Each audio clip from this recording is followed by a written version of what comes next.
സമസ്തയുടെ എല്ലാ അർത്ഥത്തിലുമുള്ള മുന്നേറ്റം ഉണ്ടായി എന്നത് യാഥാർത്ഥ്യമാണ്. സാധാർത്ഥ്യങ്ങളാണ് ലോകത്ത് ഇസ്ലാമിന് വേണ്ടി എന്നും പണിയെടുത്തിട്ടുള്ളത്. അവർക്ക് പിന്നിലായി ആളുകൾ നിന്നു, അവർക്ക് പിന്നിലായി സാധാരണക്കാരും അണിനിരുന്നപ്പോൾ അൽഹംദുലില്ലാഹ് ഇന്ന് ജാമിയ സഅദിയ ഉണ്ടായി, മർക്കസ് ഉണ്ടായി, അൽ മഖർ ഉണ്ടായി. അങ്ങനെ നമ്മുടെ നാട്ടിൽ നൂറുകണക്കിന് സ്ഥാപനങ്ങൾ ഉണ്ടായത് ദീനുൽ ഇസ്ലാമിന്റെ വഴിയിലായി ആ സാധാർത്ഥ്യങ്ങൾ പഠിച്ചതുകൊണ്ടാണ്. അല്ലാഹു നമ്മുടെ നേതാക്കൾക്ക് ആഫിയത്തോടെ, ഹിമ്മത്തോടെ, ഇഫ്ഫത്തോടെ ദീർഘായുസ്സ് നൽകട്ടെ. പ്രിയപ്പെട്ടവരെ, അങ്ങനെ ബദർ യുദ്ധം നടന്നുകൊണ്ടിരിക്കുമ്പോഴാണ് അല്ലാഹുവിന്റെ ഹബീബ് സല്ലല്ലാഹു അലൈഹി വസല്ലം തങ്ങൾ അവിടുന്ന് എല്ലാ അർത്ഥത്തിലും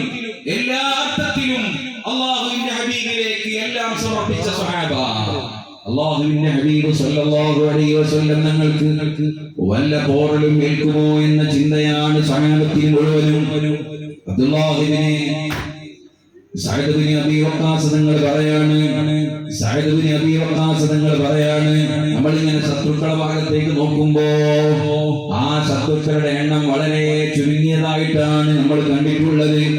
70 100 വരുന്ന ആളുകളെ മാത്രമാണ് അല്ലാഹു നമ്മുടെ കണ്ണിൽ കാണിച്ചു തന്നത്. ശത്രുക്കൾക്ക് നേരെ തിരിച്ചിങ്ങോട്ട് നോക്കുമ്പോ അബൂ സുഫിയാൻ അവിടുന്ന് പറഞ്ഞില്ലേ, ശത്രുക്കൾ തിരിഞ്ഞു നോക്കുന്ന സമയത്ത് മുസ്ലിങ്ങളുടെ ഭാഗത്തു വല്ലാതെ ജനബാഹുല്യം കാണുകയാണ്. അല്ലാഹു സുബ്ഹാനഹു വ തആല അവന്റെ എല്ലാ അർത്ഥത്തിലുമുള്ള ഹിക്മത്തുൻ ബാലിഗ അവിടെ പ്രകടമാക്കുകയാണ്. മുസ്ലിങ്ങളുടെ ഹൃദയത്തിലേക്ക് ധൈര്യം അല്ലാഹു ഇട്ടുകൊടുക്കുകയാണ്.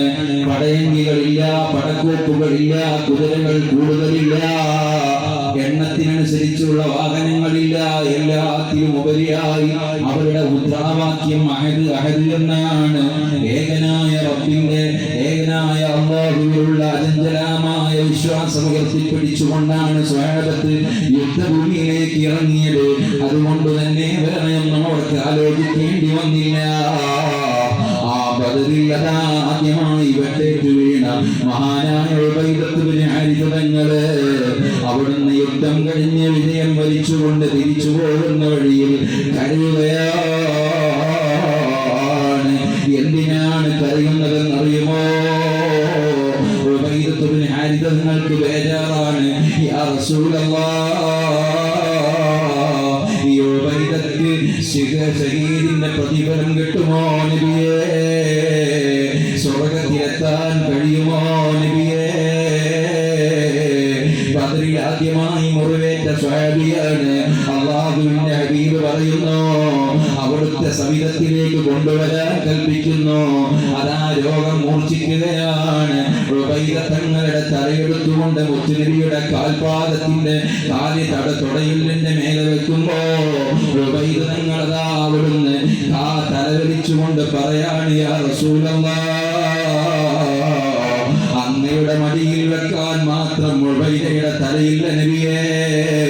കാൽപാദത്തിൽ ചുംബനമർപ്പിച്ചുകൊണ്ട് ഈ ലോകത്തോട് വിട പറഞ്ഞ സ്വഹാബിയാണ് ഉബൈദത്ത് ബിൻ ഹാരിസ റളിയല്ലാഹു അൻഹു. പ്രിയപ്പെട്ടവരെ, സവാദ് റളിയല്ലാഹു അൻഹു കാണിച്ച മഹബ്ബത്ത് നമുക്ക് അറിയില്ലേ പ്രിയപ്പെട്ടവരെ? അബൂജഹലിന്റെ പതനമാണ് അഹങ്കാരികൾക്കുള്ള മുന്നറിയിപ്പ് പ്രിയപ്പെട്ടവരെ.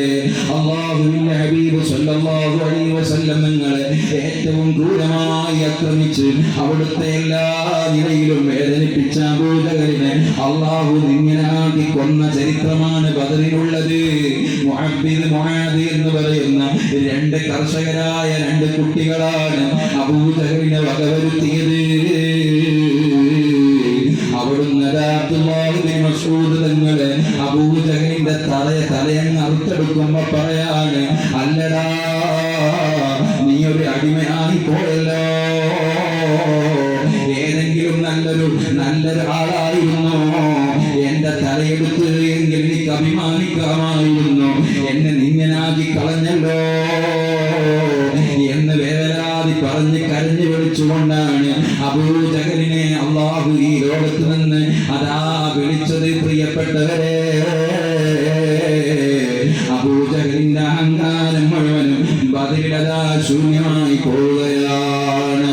അല്ലാഹു സുബ്ഹാനഹു വ തആല ആ അർത്ഥത്തിൽ ബദറിലെ സ്വഹാബിമാരെ ബഹുമാനിച്ചുവെങ്കിൽ മലായിക മലായിക്കത്ത് 5000-ഓളം വരുന്ന മലായിക്കത്തിനെ ഇറക്കിയിട്ട് അല്ലാഹു സ്വഹാബത്തിനെ ബഹുമാനിച്ചുവെങ്കിൽ ആ സ്വഹാബത്താണ് ദീനിന്റെ നിലനിൽപ്പിന് വേണ്ടി ഇവിടെ പോരാടിയതെങ്കിൽ ആ ദീനിന് നമുക്ക് ഇടയിലേക്ക് ഇത്രയും ഇസ്സത്തോടെ നിലനിൽക്കാൻ കാരണം മഹാന്മാരായ ബദരീങ്ങളാണ് എന്ന് നമുക്ക് ഓർമ്മ വേണം കേട്ടോ.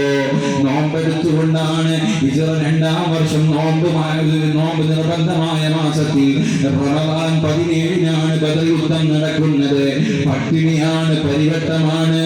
പല സ്വഹാബത്തും ദിവസങ്ങളോളമായി പശിയടക്കിയിട്ട് അങ്ങനെയുള്ള സ്വഹാബത്ത് വിശപ്പ് അവർക്ക് പ്രശ്നമല്ല,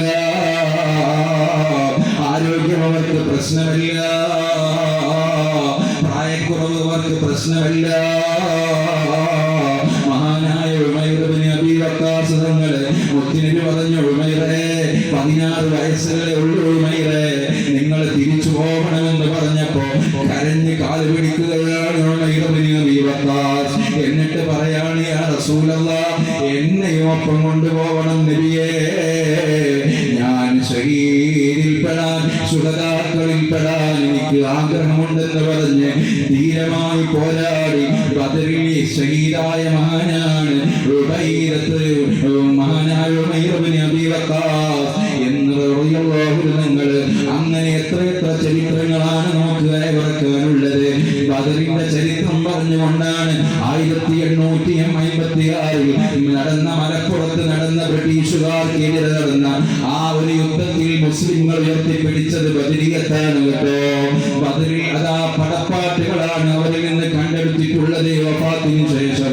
അങ്ങനെ ഇസ്ലാമിക ലോകത്ത് ബദർ ഇന്നും ഒരു ജ്വലിക്കുന്ന സ്മരണകളായി ഉയർന്നു നിൽക്കാൻ കാരണം അത് വിശ്വാസത്തിൽ അധിഷ്ഠിതമായി ദീനിന്റെ നിലനിൽപ്പിന് വേണ്ടിയാണ് ആ പോരാട്ടം നടന്നിട്ടുള്ളത്. എല്ലാം സമർപ്പിച്ചത് മുത്തുനബിക്കാണ്, എല്ലാം സമർപ്പിച്ചത് അല്ലാഹുവിന്റെ ദീനിനാണ്. അല്ലാഹുവിലുള്ള അചഞ്ചലമായ വിശ്വാസമാണ്. ആ വിശ്വാസം ഉയർത്തിപ്പിടിക്കാൻ വേണ്ടിയാണ്, ആ വിശ്വാസ ആദർശങ്ങൾ പ്രചരിപ്പിക്കാൻ വേണ്ടിയാണ് ജാമിഅ സഅദിയ ഇന്നും പണിയെടുത്തുകൊണ്ടിരിക്കുന്നത്. പ്രിയപ്പെട്ടവരെ, ആ സ്ഥാപനത്തിന്റെ സഹകാരികളായി സഹായികളായി നമുക്ക് മരണം വരെ ജീവിക്കാൻ തൗഫീഖ് നൽകട്ടെ. എത്ര സഅദി പണ്ഡിതന്മാരാണ് ജാമിഅ സഅദിയയിൽ നിന്ന് പഠിച്ചിറങ്ങിയത്. ലോകത്തിന്റെ നാനാഭാഗങ്ങളിൽ ഇന്ന് പ്രബോധന പ്രവർത്തനങ്ങളിൽ പറയപ്പെട്ടുകൊണ്ടിരിക്കുകയാണ്. അവർ മുഖാന്തരം എത്ര സ്ഥാപനങ്ങളാണ് വന്നിട്ടുള്ളത്, എത്ര ആളുകളാണ് പരിശുദ്ധ ദീനുൽ ഇസ്ലാമിന്റെ വഴിയിലേക്ക് വന്നിട്ടുള്ളത്, എത്ര മഹല്ലുകളിലാണ് അവർ അതാ നിയന്ത്രണം നടത്തിക്കൊണ്ടിരിക്കുന്നത്, എത്ര മുത്തഅല്ലിമുകളെയാണ് അവർ പഠിപ്പിച്ചയക്കുന്നത്. അങ്ങനെ ആയിരക്കണക്കിന് 10,000-കണക്കിന് അല്ലാഹുവിന്റെ ദീനിന് വേണ്ടിയുള്ള പടയാളികൾ സൃഷ്ടിക്കുകയാണല്ലോ ജാമിഅ സഅദിയ. ആ സഅദിയയിൽ ഉന്നതമായ കലാലയം മഹാനായ നൂറുൽ ഉലമ ഉസ്താദിന്റെ എല്ലാമായിരുന്ന ജാമിഅ സഅദിയ ശരീഅത്ത് കോളേജിൽ മരണം വരെ പ്രിൻസിപ്പളായി സേവനമനുഷ്ഠിച്ച നൂറുൽ ഉലമ, അല്ലാഹുവേ നീ അവിടുത്തേക്ക് ദർജയേറ്റി കൊടുക്കണേ ദുബൈയിലുള്ള ജാമിഅ സഅദിയയുടെ സ്ഥാപനം എത്രമാത്രം ശാഖനീയമായ പ്രവർത്തനങ്ങളാണ് നടത്തുന്നത്. ഇവിടെ നിന്ന് കിട്ടുന്ന വല്ല വരുമാനവും ഉണ്ടെങ്കിൽ അത് നാളെ ആഖിറത്തിലേക്ക് വെച്ചതാണ് പ്രിയപ്പെട്ടവരെ. ഇവിടെ നമ്മൾ എന്ത് ചെലവഴിച്ചാലും നാളെ ആഖിറത്തിലുള്ള അക്കൗണ്ടിലാണ് പ്രിയപ്പെട്ടവരെ. ഇവിടെയുള്ള ഹജ്ജും ഉംറയും കിട്ടുന്ന വരുമാനം നാട്ടിൽ നിന്ന് സ്ഥാപനങ്ങളായി വന്നിട്ടുണ്ട് പ്രിയപ്പെട്ടവരെ. ജാമിഅ സഅദിയക്ക് വേണ്ടി വരുമാനത്തിന് വേണ്ടി കഴിഞ്ഞ വർഷമാണ് ദുബൈ സഅദിയ ഒരു കോംപ്ലക്സ് സമർപ്പിച്ചിട്ടുള്ളത്. നമ്മൾ ആര് എന്തൊരു തുണ്ട് സഹായം അതിന് നൽകിയാലും വെറുതെ ആവില്ലെന്ന് ഓർമ്മപ്പെടുത്താനാണ് ഞാൻ ഇത് കൊണ്ടുവന്നിട്ടുള്ളത്. അതുകൊണ്ട് എന്റെ പ്രിയപ്പെട്ട മുഹിബ്ബീങ്ങളെ, മുഅ്മിനീങ്ങളെ, പരിശുദ്ധ റമദാൻ 17-ാമത്തെ ദിവസത്തിൽ ബദരീങ്ങളെ അനുസ്മരിച്ച് ബദർ മൗലിദ് ചൊല്ലി അസ്മാഉൽ ബദർ ചൊല്ലിയ മജ്ലിസിൽ നമ്മൾ ഒരിക്കലും നിരാശരാവേണ്ടതില്ല. അല്ലാഹു ദുആഇന് ഇജാബത്ത് ചെയ്യും കേട്ടോ. വഖാല മുജറബ് വഖാല ഗൈറുഹു, മുജറബാണ്, നിസ്സംശയം പറയാൻ കഴിയുന്നതാണ്. ഔലിയാക്കൾക്ക് വിലായത്ത് കിട്ടാൻ പോലും കാരണം ബദരീങ്ങളാണ്. അവരുടെ അസ്മാഇ ചൊല്ലിയ കാരണമാണ്, അവരെ മഹബത്ത് വെച്ച കാരണമാണ്. ശൈഖുൽ താദാനി രേഖപ്പെടുത്തിയില്ലേ പ്രിയ അസ്മാ പറഞ്ഞ സ്ഥലം മുസ്തജാബ് ജവാബുള്ള സ്ഥലമാണ്. ദുആഇന് ഇജാബത്ത് കിട്ടുമെന്ന് ഉറപ്പുള്ളതാണ്.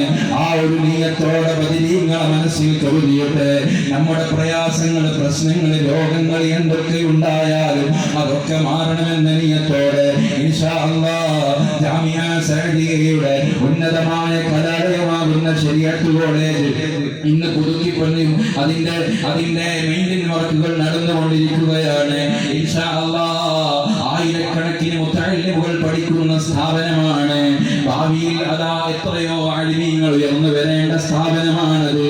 നമ്മൾ സഹായിച്ചാൽ ജാരിയായ സ്വതക്കയായിട്ടല്ലാതെ അനുഭവിക്കൂല. അല്ലാഹു നമുക്ക് തൗഫീഖ് നൽകട്ടെ. ഒരു സ്ക്വയർ